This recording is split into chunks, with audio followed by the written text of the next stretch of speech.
രാത്രി അദ്ദേഹം ബെഡ്റൂമിലേക്ക് വന്നതേയില്ല. ഭക്ഷണവും കഴിച്ചില്ല. ആ നൈറ്റ് പിന്നെ എങ്ങനെ കലാശിച്ചു? എങ്ങനെ കലാശിക്കാൻ? എനിക്കെന്നും കരച്ചിലിന്റെ ഒരു രാത്രി.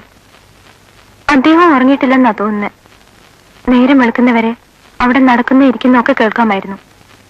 ഓഡിയൻസിന്റെ ഇടയിൽ ആരെയോ കണ്ട് പുള്ളി ആകെ അപ്സെറ്റ് ആയെന്നാണോ നിങ്ങൾക്ക് തോന്നിയത്? എന്ന് തന്നെ വേണം വിചാരിക്കാൻ. Book release.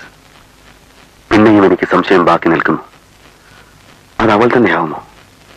ഈശ്വര, അതങ്ങനെയായിരുന്നെങ്കിൽ. പക്ഷെ ഇത് കണ്ടാൽ ഭയന്ന പോലെ അല്ലല്ലോ തോന്നുന്നത്. ഈശ്വര, അതങ്ങനെ തന്നെ ആയിരുന്നെങ്കിൽ എന്ന് എഴുതണമെങ്കിൽ പുള്ളി കാണാൻ ആഗ്രഹിച്ചിരുന്ന ആരെയോ കണ്ടു എന്നല്ലേ തെളിയുന്നത്? അതേ അവൾ തന്നെയല്ലേ ജനുവരി 1 17 വർഷങ്ങൾക്ക് ശേഷമുള്ള ആദ്യത്തെ ന്യൂ ഇയർ ഗിഫ്റ്റുമായി അദ്ദേഹത്തെ കാണാൻ ചെന്നത്? എന്തോ എനിക്ക് അദ്ദേഹത്തെ 7 വർഷത്തെ പരിചയമേ ഉള്ളൂ.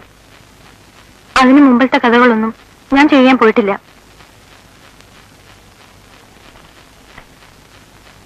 ഇത് ഹരീഷ്ണൻ സാർ ഈയിടെ എഴുതി തുടങ്ങിയ ഒരു നോവലിന്റെ കയ്യെഴുത്ത് പ്രതിയാണ്.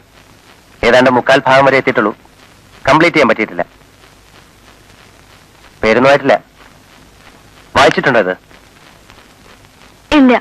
എഴുതി പൂർത്തിയാക്കുന്നത് വരെ സ്വന്തം വർക്ക്സ് മറ്റൊരാൾ കാണുന്നതോ വായിക്കുന്നതോ അദ്ദേഹത്തിന് ഇഷ്ടമല്ല. ചിലപ്പോ ചില നല്ല മൂഡിലാണെങ്കിൽ അവിടുത്തെ വാച്ചർ അപ്പോളെ വിളിച്ചു നിർത്തി കുറെ പോർഷൻസ് വായിച്ചു കേൾപ്പിക്കുമെന്ന് പറയാറുണ്ട്. മറ്റാരും മാനുസ്ക്രിപ്റ്റ് കാണിക്കാറില്ല.